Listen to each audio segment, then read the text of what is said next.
Good. She has such a love for Shmulek, for Samuel, and for my sister who died, and this I wanted to make a statement of this because it's such an important moment of her life. She's alive because of him. Wonderful. Now I go back to. Now we go forward. Yeah. Out of the ghetto yes. and to Auschwitz.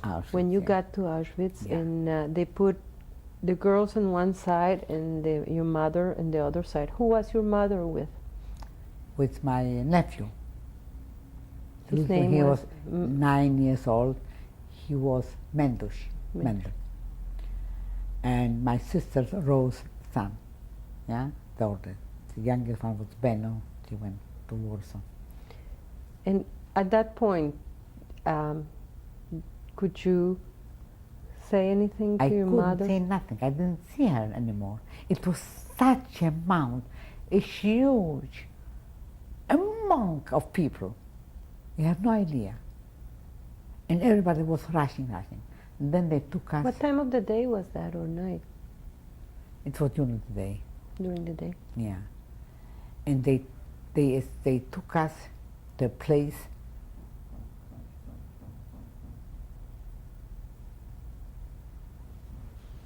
Well, what can I tell you? Place. It was like a very big assigned place, and they began. Some people were shaving the heads. I think probably from the people who came to the camp. I don't think that they were German. I don't know. But first of all, you mean the barbers? The ones barbers, that were shaving? I think that they were Jewish. That they were prisoners? Because, yeah, prisoners in the prison, in the Auschwitz. That was the first thing when you came in. Yes. That they did. They shave us. I was thinking of my friend. He wanted me to. I wouldn't stay with him anyway. But I was thinking, he knew that Auschwitz, that we are going to death and we are going to die here. So they shaved us up. You couldn't recognize people without, all of a sudden, you have hair and you have yarn without hair. So, and after this, they pushed us to wash, to take a shower.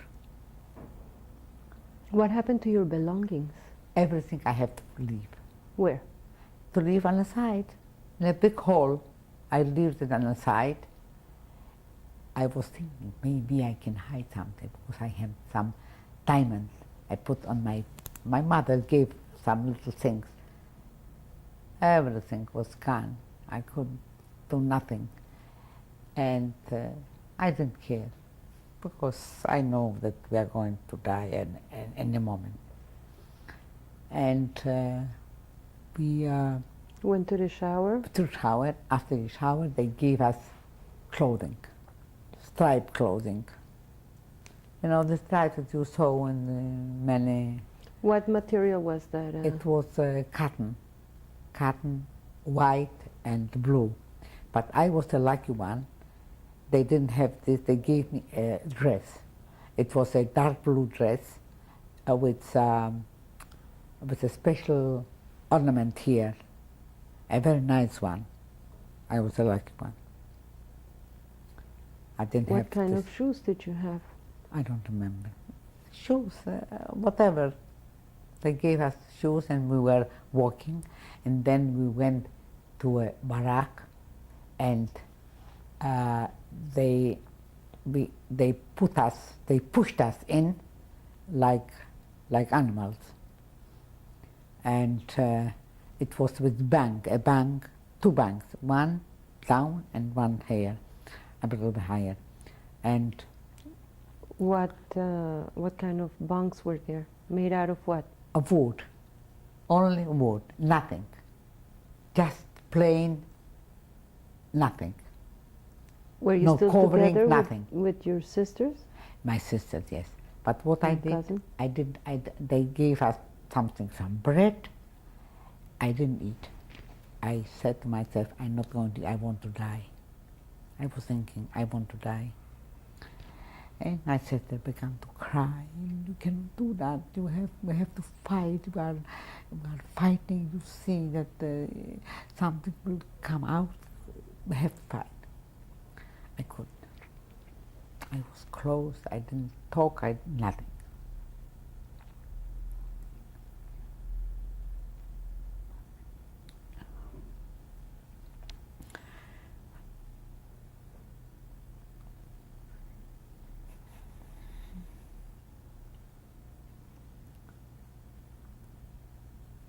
So next day in the morning, we have to go to appel. It was called. What was appel. that? This was that they want to make the counting of the people if we are still the same amount of people in each block. This was a block called block. You They remember called it block. your number? No. It was a German. The first one wasn't German. Was from Hungary, a Hungarian girl, a Jewish girl. And she was what? She was the one who helped the SS to count. She was terrible. They had a special title? Capo. And she was terrible. She was going with a whip, and she was beating what she could, whom she could. And we were staying so long, hours. It was dark, and everybody was frozen. It was raining, and then we get into the barrack again, on the bank, and this was the beginning of our life. In the morning, they count. How was it done, that counting? They were counting how many people are and how many people was Who would do the counting? The counting did the German, the SS woman. What would happen if somebody was missing? He was sick. He couldn't go. He was inside. The person was assigned to take place inside of the people. Say that again? In the barrack, yeah, there were certain people. They were looking for cleaning, order, not doing things you should not, and they got a special soup, more. Even people from our people, they were helping this. To check the barracks? The barrack, yeah. And where was everybody else? And what do you mean, everybody? When they were doing that, yeah. Where were the rest of the group? Where were you? No, we were in the barrack? In our barrack, lying and not doing nothing and not saying nothing. So, and those people who help cleaning and making the certain also capos, it's not capos, but certain people who help them to order inside the barrack. And how were they chosen? I don't know. Maybe if you have a good elbow, you can go through. This is a good sign to survive. Very often, not always, but in these times, yes, only people who could fight against everything with the elbow and to go through. They couldn't even write, they couldn't speak, they couldn't do nothing. They survived. And people who so they were checking that everything was clean Yeah. and in order, and Yeah. what happened? Yeah. Then you will go out? One day, it was a time that one girl did something, I don't know what, and the German, the SS, called her in front of us. She used to use boots for winter, very heavy one. She stepped on her throat. I don't know if she killed her or if not, I don't know. I couldn't see. I began to cry and very silently.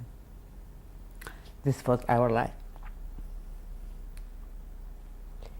In Auschwitz, were you still together with your sisters in Yeah, the same? 9 days we were there. Then We are going to change tapes now.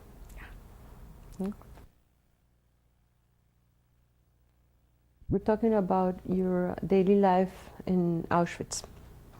Tell me a little bit about the toilet facilities, if we can call them.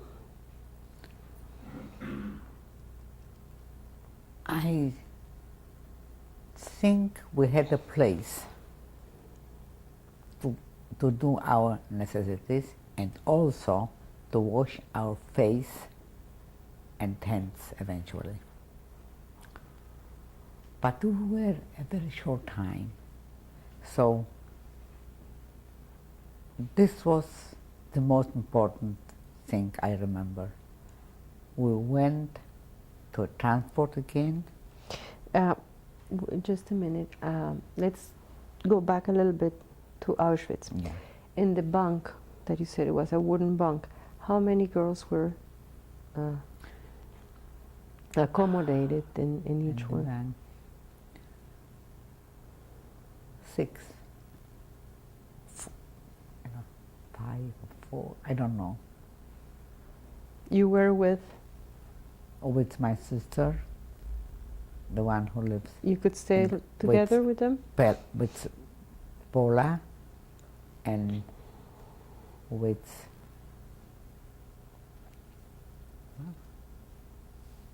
I think we were all together in one bunk. Paula, Miriam, me, Eja, and Helen, yes? How did you protect each other? I will tell you one little segment of my being there. Being in Auschwitz, all of a sudden they call us to select potatoes. And I said, I'm going to go for the select potatoes, and maybe I can bring some potatoes. And I did. And I hid some potatoes to bring to my sisters. And they found out? then they found out. How? Because they said, if you brought some potatoes, you have to leave them on the spot. If not, it's going to be worse. And I couldn't do nothing because don't throw them away, just where you stay. This belongs to you. And this was enough. And what did happen to you? They took me away to another place, but I'm mixing up, I guess. This was in Stuttgart. Later on? Yeah, later on. It was later on. Yeah, I mixed. So we go back to Auschwitz. Yeah. You're still there. How long did you stay there? 9 days. 9 days altogether. Do you remember any comments, any conversation that you had with your sisters or the other inmates in the bunk? No. Was anybody saying anything? Nothing. I closed up myself. I didn't talk. Would you I know? just follow the instructions and like a thumbnail. Would you know if there were any gypsies in the camp at that time, or you saw them, or you heard from them? I heard that there were gypsies also.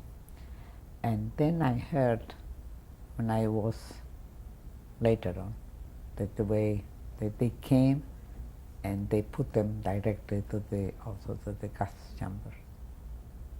Did you know about the chambers there, the crematoriums? I heard that we have a few of. Could you see it? No, I didn't see them. I didn't smell them either. No. No. So you were 9 days in Auschwitz. Yeah. Where did you go after? Or how did you go? Tell me, who told you this is enough in Auschwitz, or are you going somewhere else? Yes. Somebody from the people who were directing maybe the German lady, the SS, that we are going to a transport. Do you remember her name at all? And we went, we are going to another camp, a new camp. This camp was called Stutthof. Where was it? And this was, I think, on the north of Germany. It was in Germany. It was How did you go from one place to another? By train. We arrived. By train. Like before, or Yes. it was different? It was a train which took us in a few hours. How was the accommodation in the train? How were you accommodated? Like before? More or less. A little bit better maybe, but the same thing. And this was an occasion that people could maybe escape through windows or something like this. It could be, because the windows were a little bit bigger. But it was only a few hours. Did you see any civilians or any residents from the towns around? No, nothing. But the window was high, and I couldn't. And the window were taken by men were bigger, you know, so it's behind. What nationality? The people around? The all guards? kinds. The guards,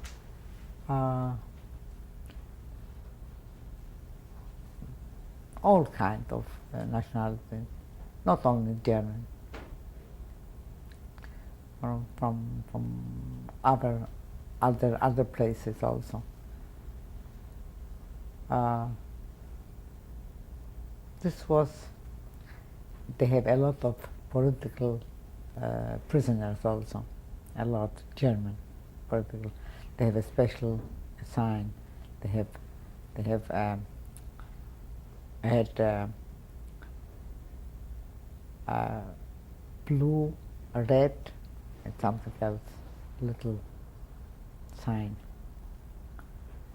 And in the uniform? No uniform. What were they wearing? They were good dressed, better dressed than we. Mm-hmm. They were also prisoners, but another class, German. Although they have been put in the camp for political reasons, but this was it. So you were put in a train, and with then the other prisoners, yeah. and your family was still with you? Yes, my Do you ever family. wonder what happened to your mother at that point? No, nothing. They said that we are going to make a reunion later on. Mm. They are going to on one side, other side, but later on we are going to be together. And therefore everybody was tranquil, was waiting the moment that we can meet our people and be together. What could somebody imagine that this is going to be such a tragedy? What happened to your brother, Shmulek and Abraham? Later on I'm going to tell you. somebody told me what about him and my brother. Both were together in, in camp. I don't know which camp, but he went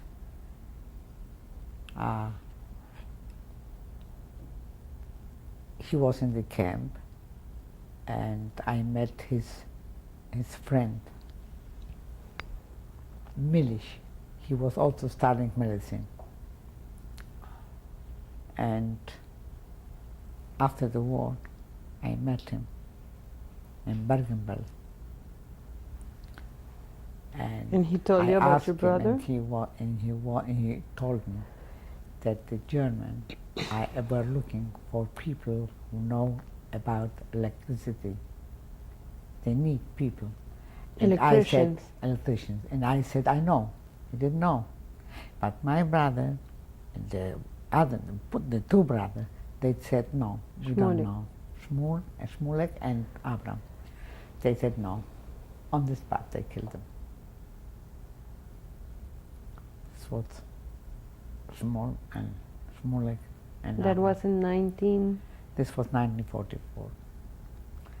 And we are in Stutthof. Now you're going to Stutthof on the train for a few hours. You were in the train. Yeah, and then you got there. We got there, and it was a new barrack. And New barrack meaning? Barrack is the place. New, completely new. They build up special places. Barrack. Mm-hmm. A barrack means a little house, like a house, for one ground house, not big, and they didn't have even banks. You slept on the floor. They assign you a place, you go in, and you just look for your accommodation. You accommodate yourself. Did you have something to cover yourself with, or? Yes, I don't know where we got this. No, they gave us some covers, yes. And this was it. No banks, nothing, nothing. And I can tell you something. It was such a poverty, such a dirt, that the people are full of lice. Now they develop lice all over the body. I was there, my sisters, all my sisters, Paula, Miriam, and Eja, and my little cousin, me. And you were all together? All together, yeah. Then, after a short time, it was epidemic, typhus, break out. So,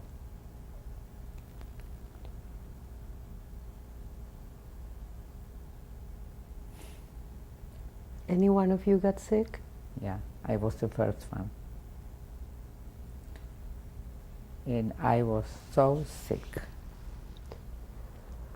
that I didn't remember nothing. One thing I remember, I got up with fever, high fever, and I approached a person, a woman, and I said, "You are my mother." It was completely out of my mind. "You are my mother. Your name is so Rosenzweig, Gela Rosenzweig." And she looks at me and she said, "No." So I got up, I went out from the barrack. It was a German with wire, electric wire. You couldn't approach because it was dangerous. And I had a little voice, and I used to sing beautifully.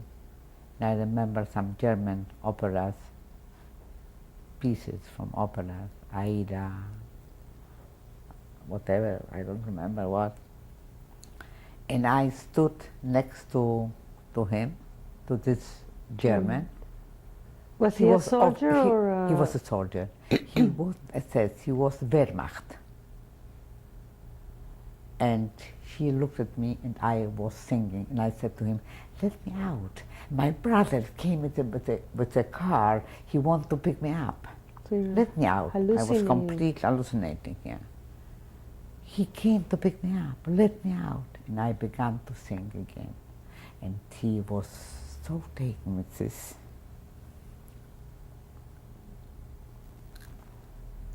He pushed me with his elbow. go in, go in, go in.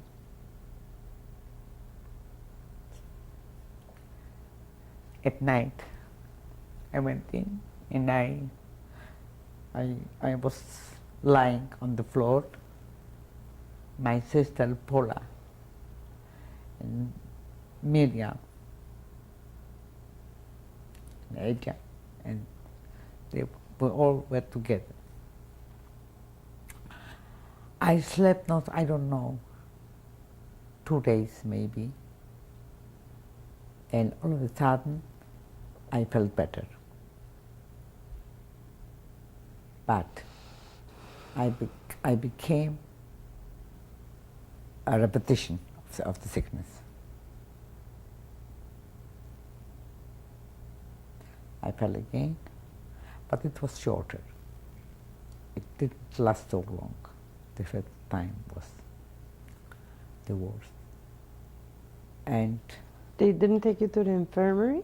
no, nothing. Instead of nothing. You went straight ahead to the crematorium.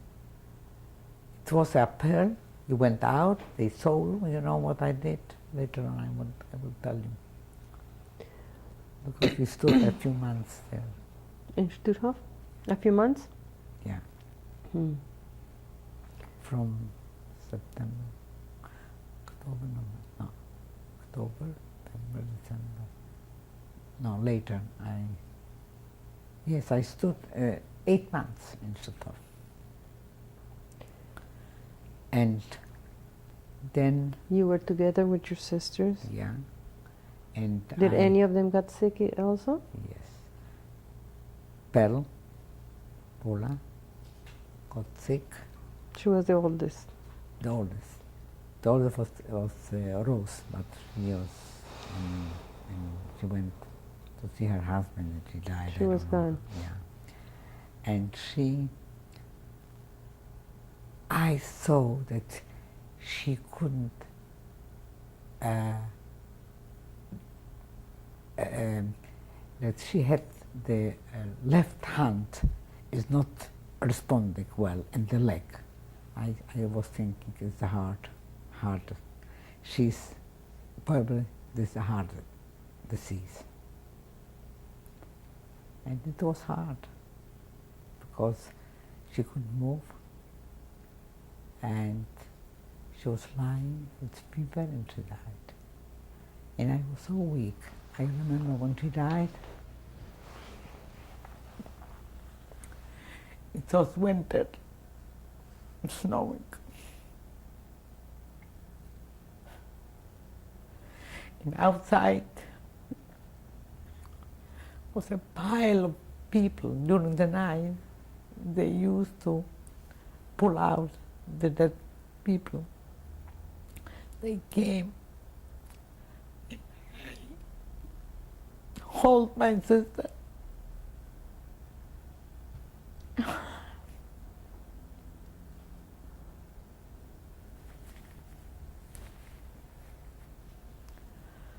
Hold my sister, and I was walking with the men who took her out and piled her without shoes in the snow. And this was the last moment I saw her dying, dead. And I went into the barrack again.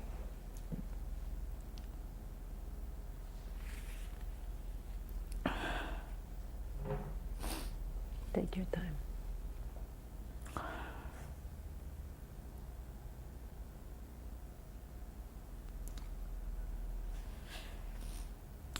And we got a soup. This was our meal. And a piece of bread during the day. And every Your morning. other sisters. Yeah. And all of a sudden came in a German. He was political assigned to the camp, but they gave him this work to go to see what happened. He came into the barrack and he was walking around, and then he approached me, and he said to me,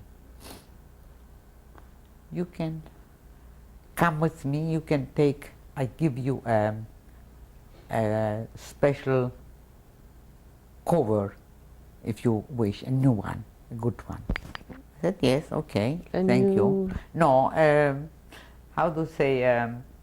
Blanket? A blanket, yeah. I said, "Yes." And then he said, "Go around, if you wish something you can take." It was a girl lying, and she had a blanket, but a very big, a very high one, a good one. And he said, "You can take this." I said, "Oh no, I don't want it.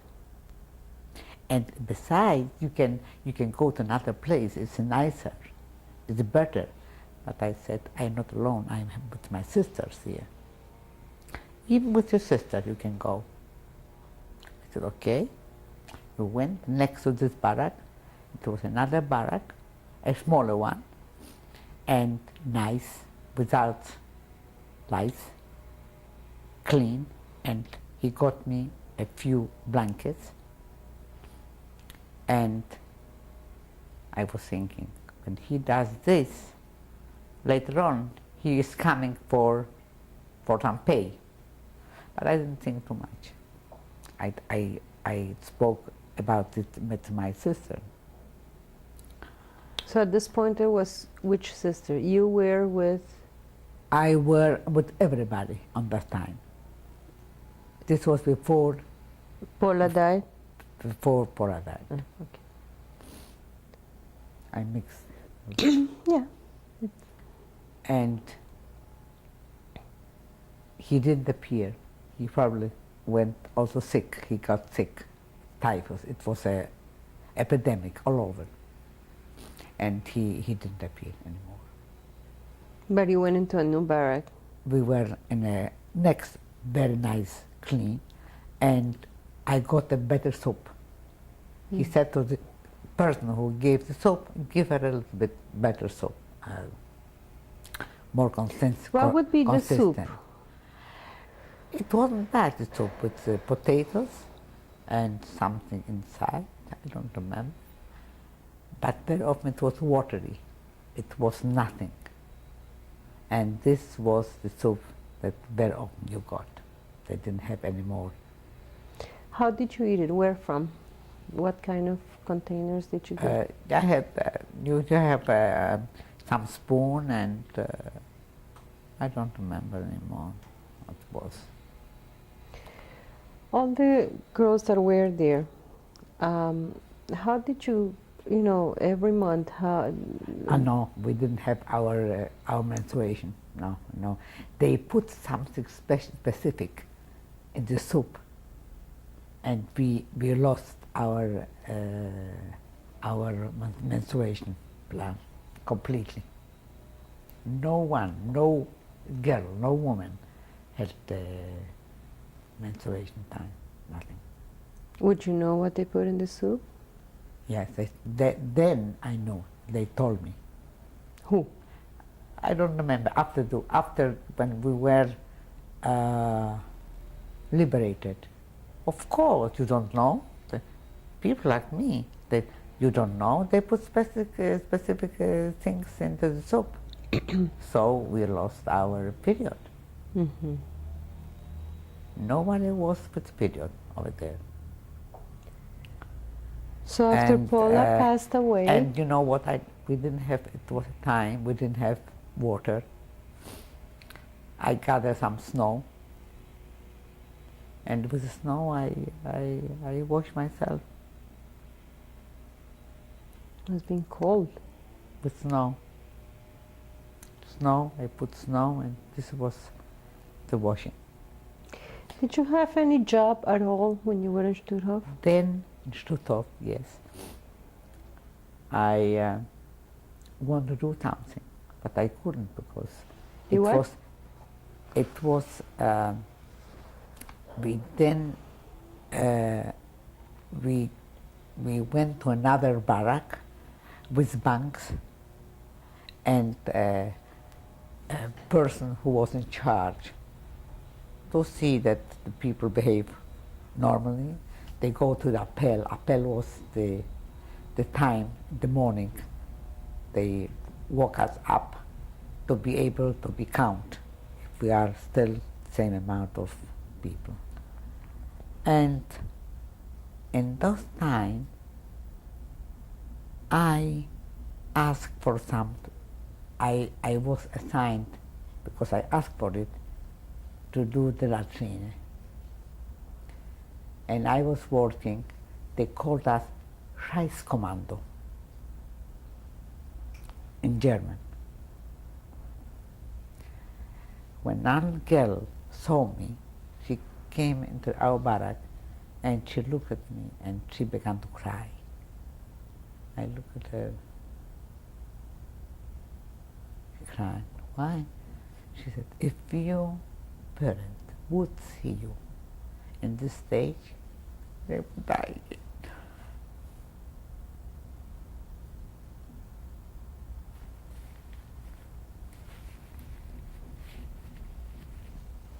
How would you do that latrine cleaning? I dig a hole Where? outside. It was a big space. It was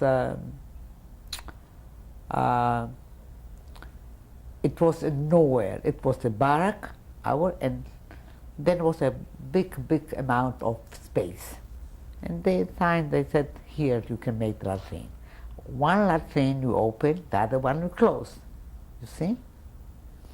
So when one was full, we were supposed to close it, to put all the sand and all the what we dig to make a hole. This sand we put on the other one. How big were those? How large were the holes? The hole was very large, like this room, until here. The room, like the room? Like this room, yeah, the latrine. Big, and it was. This is about 5 by 7, more or less. And then was around was a wood. We put a wood so people could sit eventually. How did you dig that hole?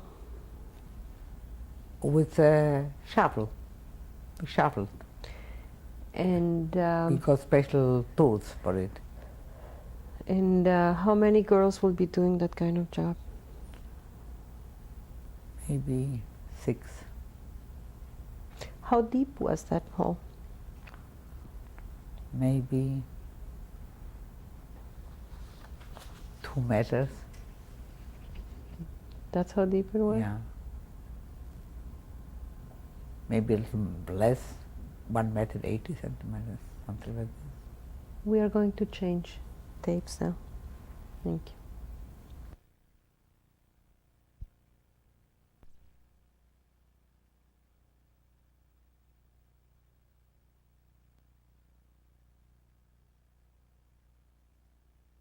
Rosendorn. Mrs. Rosendorn, we were talking about Stutthof, and you were telling me about the latrine, the job that you had to do there. What else do you remember?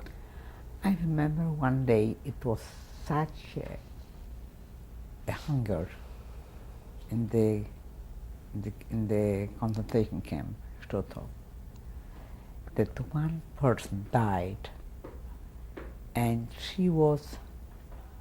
they took her out, and a girl, could be my age, maybe a little bit older, maybe it was a woman, I don't remember anymore. She cut off her belly and she took out the liver and she ate the liver. How could she cut her off? With a scissor, I don't know. She got the scissor and they normally, immediately they called the SS woman and came a man and they show what happened and they told him that this woman cut her pieces and she took out the liver and she ate it. He was like a stone. He didn't say one single word. And also the SS woman. They stepped out and they left her alone. They didn't do nothing to this woman who ate. She said, listen in German, listen. This woman's dead and I am living. I have hunger. It came the idea to my mind and I did it. He didn't do nothing to her and he left her. That I want to tell you, this episode. It shocked everybody. So we were in this camp. It was a crematorium in this place. How did you know that? Because they told us. We went also selections, and my sister. Which one? The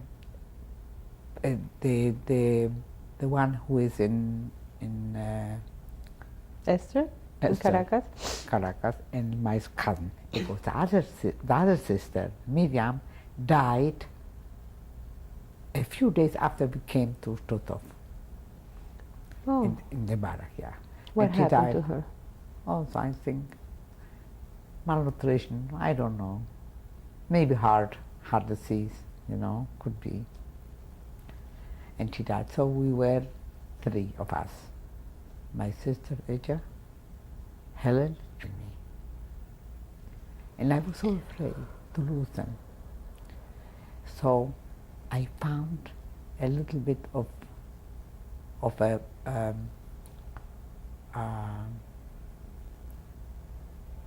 how do you say, the red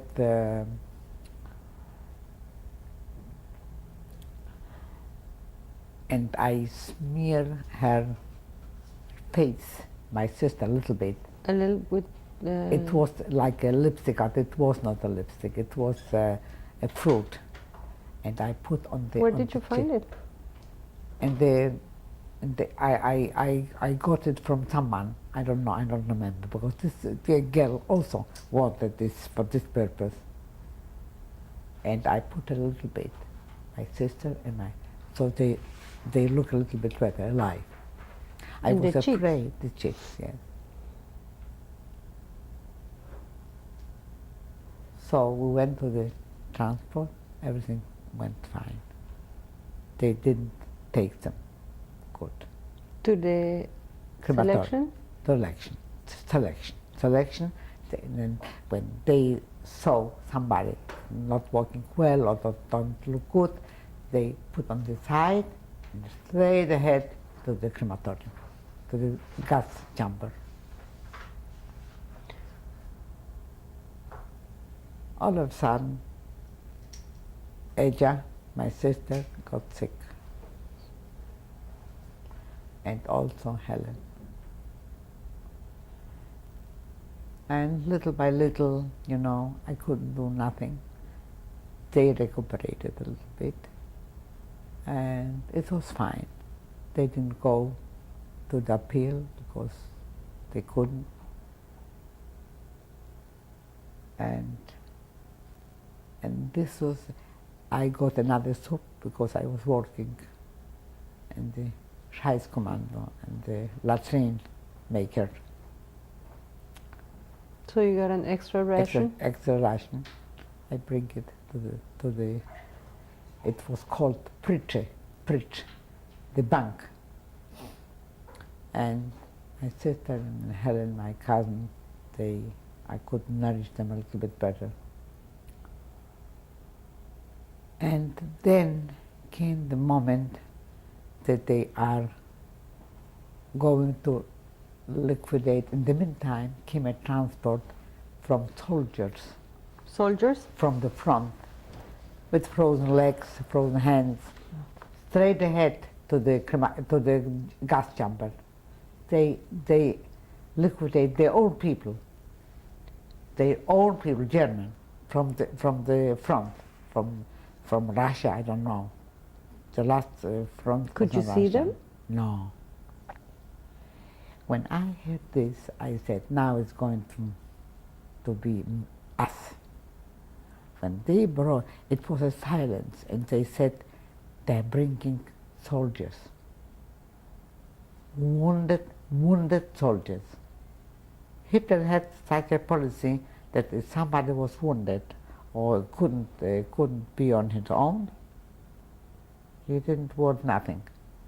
He went straight to the gas chamber. So I was thinking, not far from us was a place where people, very sick people, were lying over there. They called in German Krankenstube. Yeah? And there they put the clothes off. They came from another transport, probably, and they put them outside in a little hall. And I saw this hall. I went into the hall, and I saw nice clothing, boots, shoes, and I was putting them little by little away to my Bank? bank, and I make a very nice selection for my sister. She was taller than me, and my cousin was not so tall. She was a little bit smaller than me. I had beautiful things, not beautiful, but good things for winter. It was winter, and for me also. So I gathered this and I hold it. And all of a sudden they said we go to a transport. To where? To a transport. They're going to close the Camp? display, the camp, and we are going to transport. What can I tell you? It was a big hall, a very big one. It was crowded with people. Everybody was rushing, going. They want to go fast. And those people were sick. They couldn't. They remained in their place in the banks, and they died. Or mothers used to leave their children, and they went to the transport in order to save their life, because they saw that my child is going to die anyway. She's sick. She cannot walk. She cannot talk. She's going to die, and I'm going to save my life. So I went, I put the clothing, my sister, very nicely, and worn my cousin, very fine. And I put also for myself something, but I want them because they were very fragile and very sick. So, but I saw them, I said, no, they are not going to be able to go for a walk, not even 5 meters, they cannot walk. I changed my mind. I said, you know, come to me. I said, God, give me idea. I was speaking to God. So, in a corner, I said, you are going to lie here. With a very determined voice. You are going to lie here, take off your clothing, and you are going to cover yourself with a blanket, because I brought from the other barrack. I brought some blanket, and you are going to stay here. And I said to them, I'm sure I'm going to hide myself. I'm going to to do something. But I have to be sure that you are not going to move, because the German, the SS lady, will see that you are naked. She will say, let them be, and she's going to go. It was a wire. It was from wire, a big door to open. They opened iron door, and it opened a gate. And before, how can I get out and to hide myself? And where was everybody going? To the transport. It was outside the transport. So before they went to the transport, I approached the SS woman in German, with German. I said, I wasn't trying to look for some people there outside, they're hiding themselves, and I have to bring them here into the barrack. She said, go. And she said, go. I went out, and I didn't see nothing. Only the tower was SS with his gun, and next to the latrine, it was snowing 2 days and 2 nights, a huge amount of sand and snow. I didn't take in consideration this German. I just walked very slowly, and I went into the snow, into behind the latrine to hide myself. And as deep I could, I went into. I was lying there, and in my imagination I had voices. It seemed to my sister, for me at that time it was like my cousin crying, and I couldn't do nothing. And then I said, what am I going to do? Such crying, such noise, and all of a sudden, the door, the big door, the gate door, closed. It was silence. The people went. And then I was lying, and I said, what's going to be with me? They went to the transport. They're not living anymore. I'm going to go. The wire around wasn't with electricity. It was open. I'm going to walk, and somebody will see me with the star, David Star. They're going to shut me down, and this is going to be the end of the family. I was determined. You had the star on? Yes, the star on. In the ghetto. In the camp, yeah. What can I tell you? I tried to get out of my hiding place, snowing. I couldn't walk. My legs were frozen, stiff. Then I began to do some motions with my elbow, and little by little I got out. And all of a sudden I saw a little girl. She must be 14 years old, and she's shouting to me, "You sisters are here lying on the floor, and they're crying that maybe you went to the transport." When I had your sisters, because Helen, they thought that my sister also. All of a sudden I could raise my figure, and I was holding myself by the wall, and with my elbow, with my hand, little by little I get into the barrack,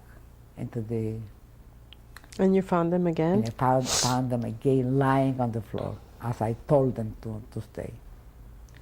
You can imagine. And this little girl, thanks to her, she said, the last block is only for very sick people. When I heard this, I said, no, I cannot stay here long. I have to do something. I dragged my sister on my shoulder to the barrack. It was quite a bit. It was far on that time, maybe not far now. It was maybe 5 blocks, you know. You build up. It was a a nice walk. I brought her and I put her in the a bank. It was two banks, one bank but lower and now one upper, in the lower side because you couldn't. Then I walk back to bring Helen the same way. I drag her on my shoulder until the barrack, and I put her also in the bank. And you have had only people among the sick people. You have also people they're not sick. They didn't want to go. Probably they were afraid, and they prepared to stay here. And what happened? And we were there. And there were no guards around? Around, no. I didn't see guards. And I was working with the Commando over there. When? Also. When we were with my sister, I went to the last block, the same thing. We need a place, latrine. But that was after everybody left? Yeah. It was only a few people. A mother. A few people left in the barrack, yeah. Sick people and also people, not sick people, normal people. I don't know why they didn't go. Maybe because somebody was sick, but one girl was dying, both her mother left her and she went to the march. And I read a few weeks ago about Tutov. I have the magazine, I hold it. I got it, I don't know from which organization. And they said those people who went to the transport, they dig their own, they went to a place where it was water, and they dig a place, and they were shot. Everybody was dead. Those the good-looking and strong people, and she lost her daughter in the barrack, dying, and she went, a young mother, of course, and the girl had 14 years. How much could she be? And she stayed there. And she died. And then liquidation came, complete liquidation. We go to the ship. It was a ship for cattle. A cattle ship. Who took you to the German. There were still some Germans? Yes, of course. But they didn't have the courage as they had it before, because they were losing the war. Did you know that this was happening? No. You didn't know? I assume. I didn't know But you didn't nothing. hear anything? I didn't hear nothing. And we went into the ship. We were in the ship almost a few days, I don't know how many, 9 days, without food. They give something, bread, to go on the ship, and no water, because you have to drink water from the sea. It's salty. What? All of a sudden, we heard bombarding. They bombarding, terrible bombarding. So the ship stopped going. Do you remember the name of the ship by any chance? No. In the port? No. The port, yes, it was Hel Gdynia. It was an island, Hel Gdynia, near Gdańsk. And they asked us to go up, to go down, to go to the ground, because it was... To get off the ship? Off the ship. To get off the ship. And I saw food, the German they throw out, and I want to eat something to bring to my sister, and I ate something, vegetables they threw out, and also they ate, and then I said, I cannot do that. I'm afraid they are bombarding. What happened if somebody is wounded, killed, something else, but wounded? So I took my cousin, she was smaller, my sister and me, and I embraced them. If something will happen, they bombard or something, we are going to die, three of us. Nobody's going to be on another place together. Now, Did you know who was bombing the place? the English people, English military. Then I didn't know that time, because I was liberated by the English.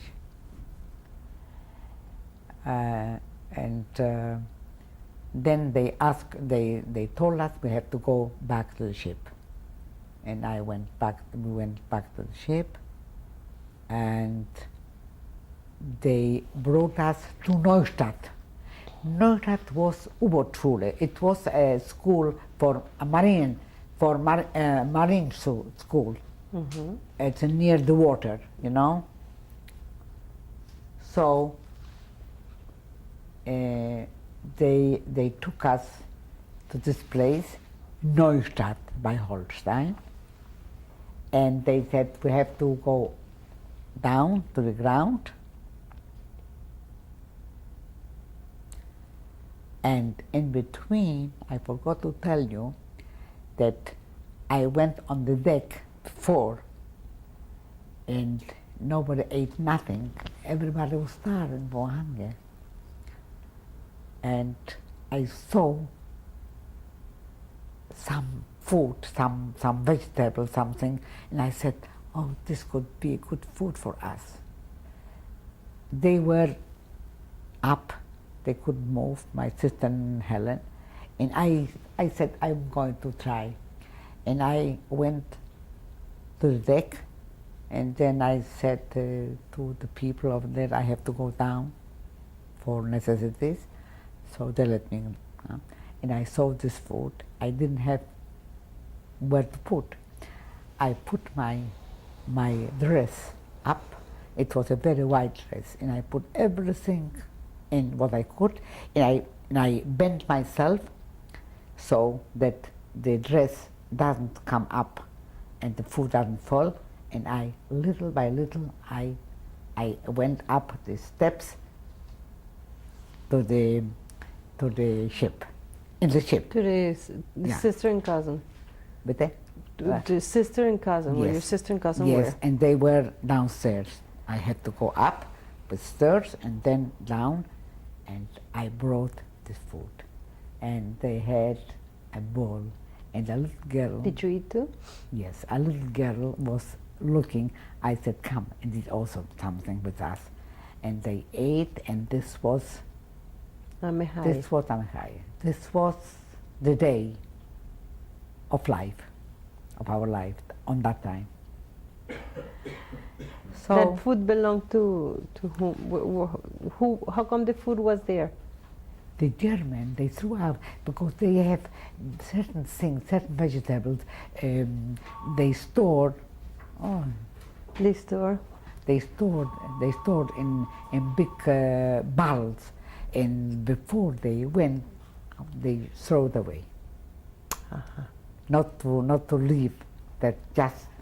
Okay. So. Who, you said the British Army liberated you? Yeah, when we went back to the ground, mm-hmm. So my sister, when she got up, something, people were so wild, they rushed from the ship to the ground, that they break something, and a piece of wood fall on the leg of my sister's legs, Eja. So she could barely walk good, but I was afraid they can see that they're not walking good, they can shatter. So I hold them and I said, be brave, walk with me, be brave. And I saw in the meantime a little fish. And I had how to say, the church soldiers, they have something they carry with them to eat to store some food, some water. Canteens? Something, yeah. So I saw this fish. I walk out from the Line? and I punched this and I took her. It was such a fish. And From the water? From the water. And I hold it. I said it could be our meal eventually. So we were walking, and all of a sudden we came to a place. It was full of food. People, the German, they throw out from their places, I don't know. And one woman she wanted to escape with a big pack of clothing. And I saw it from far. And the bombarding began to be terrible. She escaped and she lost her package. I saw the package and I went to this, and it was very heavy, and I dragged it and I said, this is going to be very useful for my sisters. And what can I tell you? I dragged it. In the meantime, I said to my sister, she couldn't walk, if she could, she was staying, and I took this package with myself, and no German, nobody were by our own. And all of a sudden. Where were you at this point? Near the port? Yes. This was in Stutthof. In Neustadt. We arrived to Neustadt. It was a big place. It was a football, I think, place to play football. Mm-hmm. Soccer? Soccer, yeah. And this was the place, Stutthof, Neustadt by Holstein. And all of a sudden I saw motorcycles with a flag, and they cry, they shout, the American people are coming. I said, no, it's not American. This is English flag, it's not American flag. English people are coming. The English soldiers, they came. They liberated us. It was the 5th of May. And I was sitting on the. We're gonna change tapes, and you tell me about this in the next one. I don't want to interrupt you again.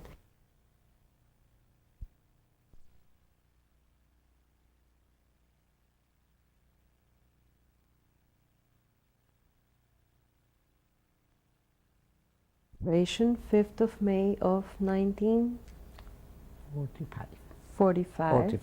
You were in? Neustadt by Holstein. And you said some people came in motorcycles? Yes, they liberated us. They had a flag? Yes, an English flag. And could you describe your feelings at that time?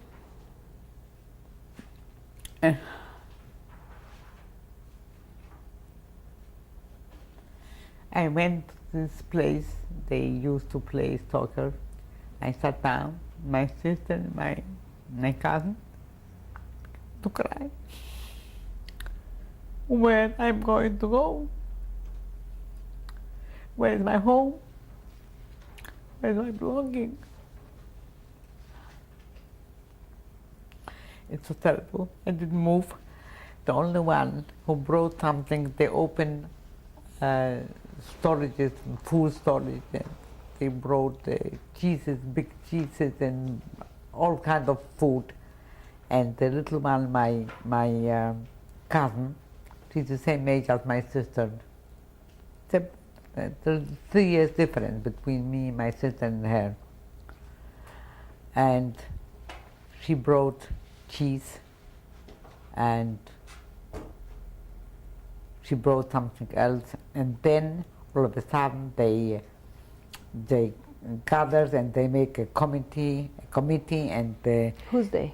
the people from from the liberated people.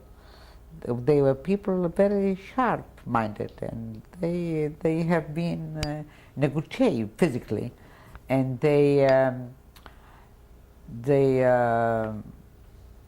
organized everything. It was Uberschule. The place was assigned by the German, but a school, a submarine school. It was little houses, offices, nice with beds, bedding, good kept, clean, and a lot of money inside. They left everything, and I got one room with 2 beds. It was an office from somebody, from the German, and I got in. I said, I cannot cry here forever. I had to be on my legs and to do something. And I went to this office, and it was a stove, and I looked for some pot or something to be able to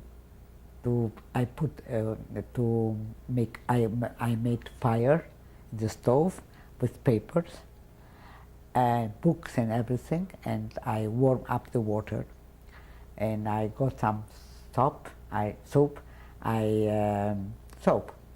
It was in the room in this place, and it was warm, good warm. First I washed my sister. I washed her. I bathed. I threw out all the clothing. It was infected, full. And I selected first the clothing. I have beautiful things. From where? I dragged the whole. That box. You still had that box? No, I don't have the box. I brought. This was in Stuttgart, in Neustadt. The German woman left this, and I took with me this, and I was dragging it to the place, to the. Your new room. Yeah, in the room. Before it was with me, on the place where they used to play soccer, and then I put it in the room, and I select the clothing, and I put my sister, and she began to kiss me. For the first time, I feel so clean. I wash her hair, I comb her, and I put her to bed. And I did the same thing to Helen, to my cousin. I washed her, then I throw it away, and I took fresh water. I bathed. Where did you get the water from? It was water inside in the office, and the dish. I don't know where I got it. It was a big one that you could. It was a big thing that you could stay inside, and I could wash them. When I washed her, she went into the bed also. I washed myself, and all the stuff I put away. I throw away. It was full of lice and full of. Don't ask. Please. And I would like to know the British soldiers. Yeah. What kind of reaction they had when they saw you girls? I had then, first of all, I was in this place. Then they assigned us to another place. It was a nice room, facing at another place where the soldiers went around, the British soldiers, and they they used to ask me many questions, the soldiers, about the war, where we have been, what about it, and I would used to tell them. They were devastating. But what I want to tell you is, every day, I was not the one who could, we have been three girls, not able to organize some better food, or I went to the kitchen with my Pot? and Canteen. a canteen, yeah, with my canteen, and I brought for my sister, my cousin, and for me we ate. And one day I was walking, and all of a sudden, one person was playing the accordion, and he looked at me and began to talk and asked me where I'm from, and I told him, and he said, I am also from there. I was living there. And so I said, I'm sorry, I have to go because it's going to get. But tomorrow when you come, I want to talk with you. Okay. And little by little, this was, meant to be, and he was the president of this place person, and because I knew. What was his name? Anny Rosendorn, my husband. He became your husband? He became, but on that time, I was the person, the secretary, because he got everything through the government. That he can walk around, he can help, and this ausweis that he has, and that's a pass. The pass, yes, the pass. And so he was the chairman of the displaced person camp in the camp in Neustadt by Holstein, and I was very well known in the English office next to us, was it? And they invited me once for a party. I didn't want to go. I was afraid. Because they drink and they have the German woman. I wasn't. So They had a German woman? Who? The British soldier. Yes, they have all a German woman, of course. They needed women after the war. They were working there? German women, of course. Mm. Maybe also some Jewish women, no? One friend of mine was married to a English man. One Englishman wants to take me to England. I didn't know him. How I can go to England? But now comes a very important side. Then my husband, he was very eager to know who is. Your husband? Yes. You got married right away? No. Your friend? My friend. Mm-hmm. I was the secretary. Mm-hmm. I prepared everything what happened in the camp, and he got the report and he took it to Bergen-Belsen with a car. He went with the car to Bergen-Belsen, and he was elected to the general committee. Okay? Committee.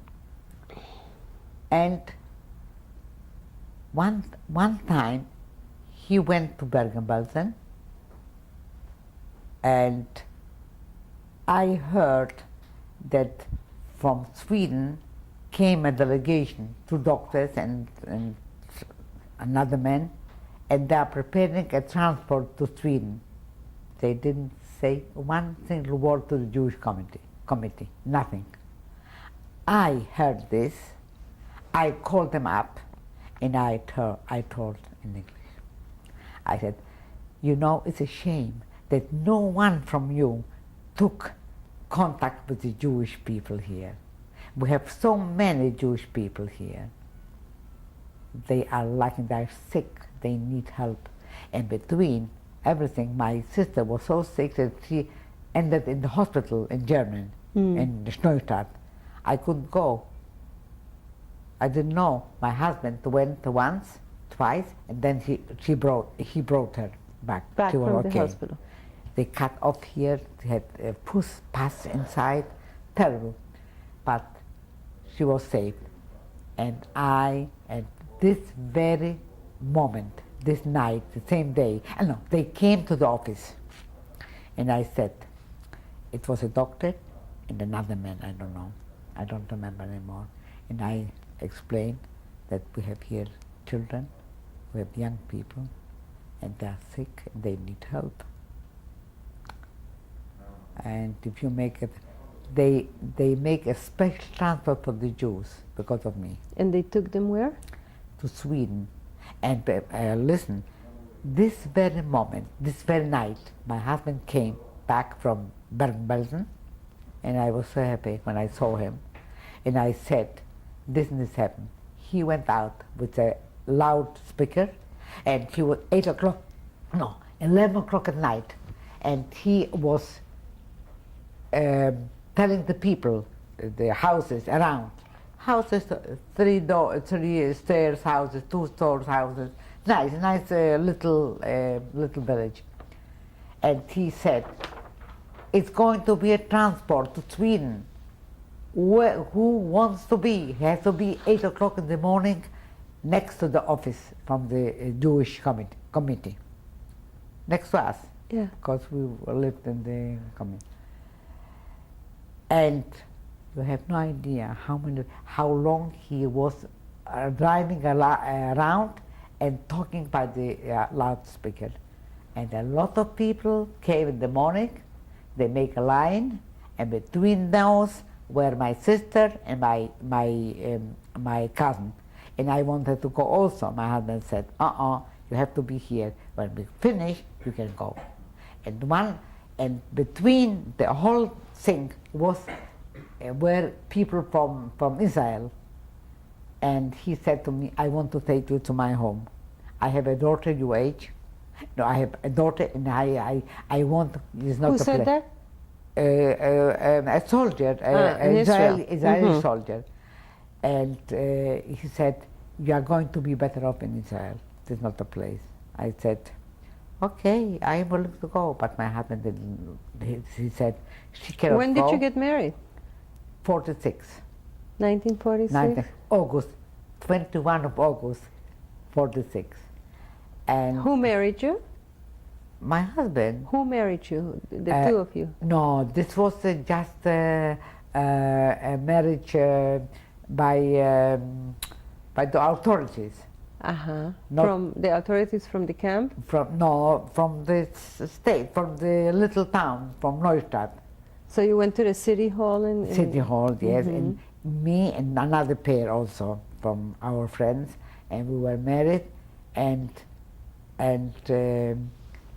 he said when she cannot go after everything is finished, she goes.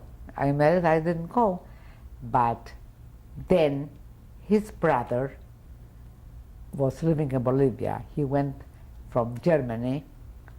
He had to leave Germany, and he bought only Bolivia. It was the only part in the world that sold passport.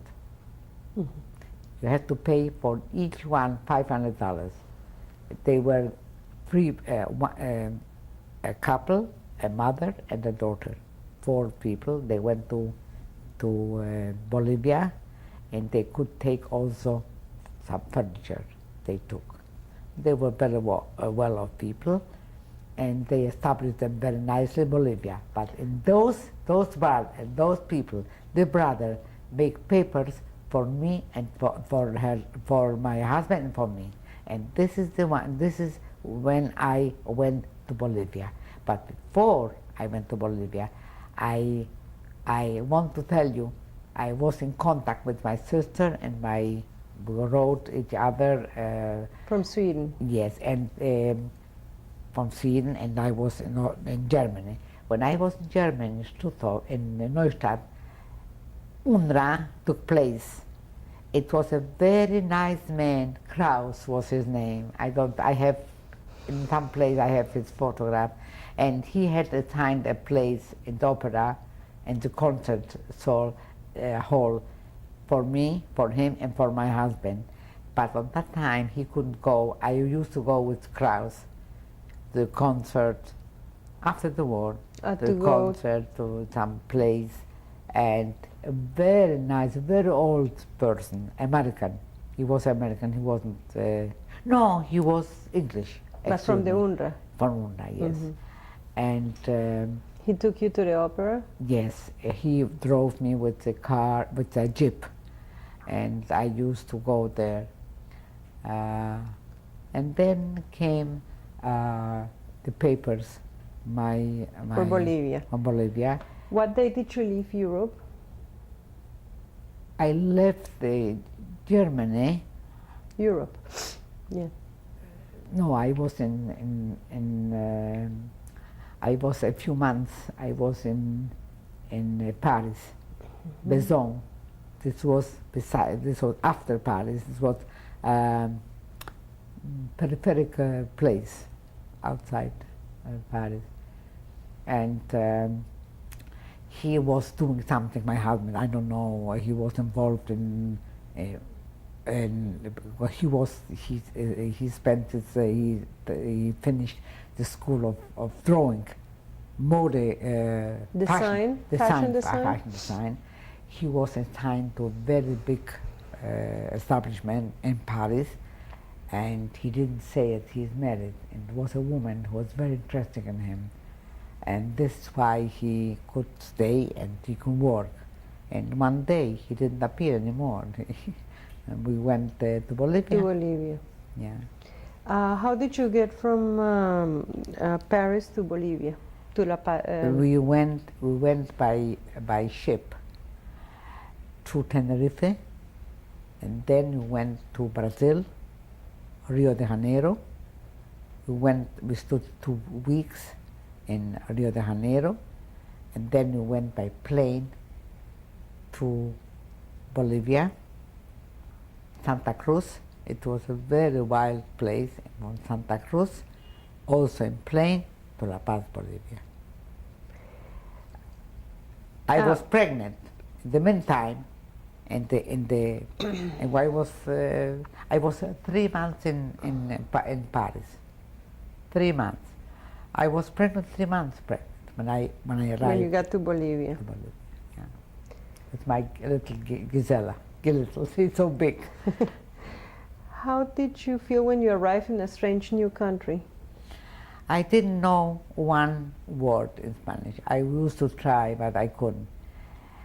But it was a phonetic language, and when I arrived to this country, I almost died. I saw the Bolivian peasants, the women. They had the children on the back and the legs outside, used to go and to hide the legs, from the children. And my husband, he was a very good brother. He and his brother-in-law, they opened a store for both of them, and he was working very good. And I brought my sister, Ella, from Sweden to Bolivia. And Helen went straight to the States because she had her family, a brother, not a brother from the side of father, because her mother died. Her mother, she is from the second wife. So she went to the States? Yeah, she went to the States. How many children did you have? Me? 2. 2? 2 daughters, yes. What are their names? Gisela and Mary. Gisela lives here. Gisela is married to? To Brodsky, Jack Brodsky. And Mary? And Mary is married to Dan Gross. Giselle has how many children? 3. What are their names? 2 boys and 1 girl. The oldest one is Salek, after my husband, Salek Brodsky. The second? The second is Marcos Moises Brodsky. and the third is Janina Shoshana Brodsky. And Mary? Mary is married to Dan Gross, and they have 2 children. One is David Gross, and the girl is Katarina Gabriela Gross. If you would have here your grandchildren sitting with us, what piece of advice would you give them? I would give them the following advice. Always be gentle and learn as much you can, and always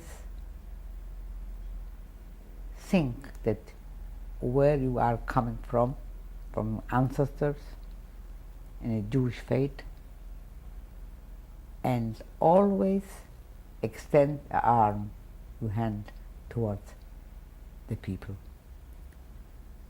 And if you can, help everybody what you can, and be good, gentle, and honest. Amen. You told me that you wrote a little poem and you would like to read it today. Okay. I have. We had this little interruption because we went to get the poem. So would you please read it to us and Okay. share it with? I wrote it a few days ago, just to finish this happening in the camp and so on. The sad journey of my life, the most dramatic survival fight, the Second World War, concentration camps and struggle, young, inexperienced, pure and proud. Today, I am living my testimony to the world, to my children, grandchildren, about the tragedy I never told. I tried to block my dark days and nights and rebuild the future with happiness and bright lights. And now I want to express my deepest appreciation to Rita Jacobson. She was my savior, and thanks to her gentle behavior and intelligent and the personality she has, I could do this today. And thank you also to Abraham Altman, that he make it able this event, what we are living today. In the Thank Shoah. you so much. And the show, of course, this goes to Shoah, and I am so happy that I could do it. I couldn't do it through many, many years. I didn't feel I am able to do it. And I am doing it with the last train, as you say, you come with the last train. Thank you so much. And I'm very happy that I could do it, and I leave such a wonderful work. Thank you again. Mrs. Rosendorn, thank you on behalf of the Shoah Foundation for sharing with us your experiences during the Holocaust and right after. Thank you. I thank you so much. What's this? This is a permit that Sarek Rosendorn can move around the camp Neustadt Holstein by Holstein, and the year is 1945. Thank you. This is a permit that Sarek Rosendorn, my husband, was working and under Stimme, and he was. What was unsere Stimme? This was a bulletin news, what's happened in Bergen-Belsen, and this is it. This? This is my identification, Anny Rosendorn, by Rosenzweig. And this was From given where? from Neustadt Holstein, In what year? 1945. Thank you. Closer. This is A certificate given by all the people from the DP camp in Neustadt by Holstein to my husband, Anny Rosendorn, as the first president of the DP people. of the DP in. People and the Jewish committee. Thank you. Can you get it closer? Who's in the picture? This picture is my sister, Pearl Rosenzweig, in Lodz. The photo was taken 1931, circa. Thank you.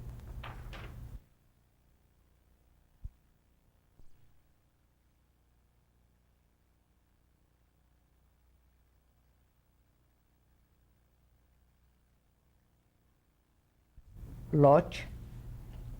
Photo was taken in 1930, Circa. circa. Okay.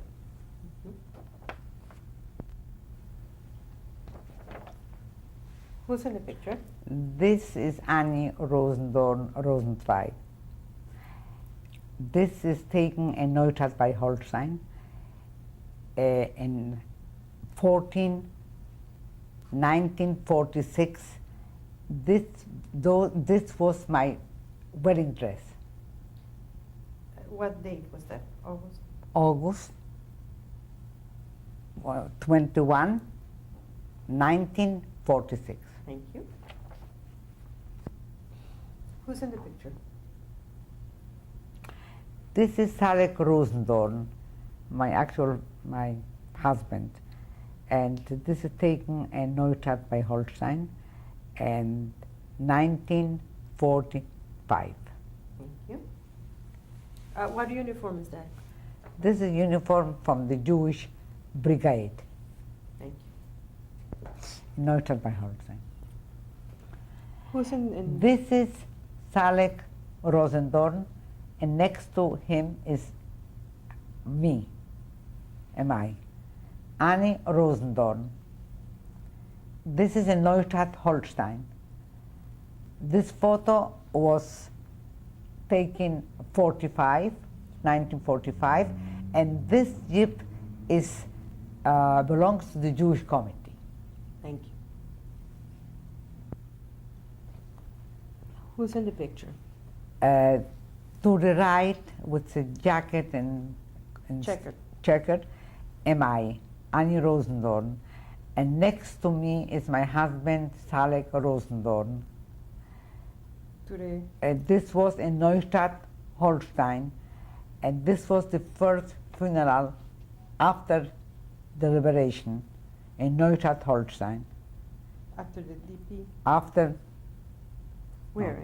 In DP camp, in Neustadt by Holstein. Thank you.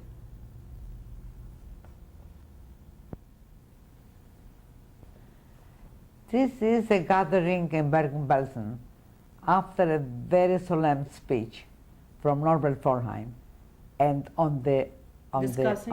discussing what is going to happen to the Jewish people and what to do with them. On the left side is my husband, Anny Rosendorn. Thank you. Where was this picture taken? This picture was taken in Bergen-Belsen. It's a very prominent person. The second to my right side, Joseph Rosenthal. He was the one who said that 6 million Jews perished. This was taken in Bergen-Belsen in 1946. Thank you. 45, I don't know. Sir. This is Anny Rosendorn and Anny Rosendorn, Rosenzweig. This is made in La Paz, Bolivia. The date is 1965. Thank you. Who's in the picture? And this is my sister, Eja Rosenzweig Riegler, on the left side, and then my grandson David Gross and me, Anny Rosendorn Rosenzweig. This is made during the bar mitzvah of David Gross in Albany, New York. But What year? this is made not in Albany, in Schenectady. What year? In 1997. Thank you. La izquierda. Who's on the left? On the left is Marcos Moises Brodsky. In the middle. In the middle is Janina Brodsky, and the right side is Salek Brodsky. This is taken in New York, and the date is 24 of June, What year? year 2000. The year 2000. Who are they? Those are my grandchildren,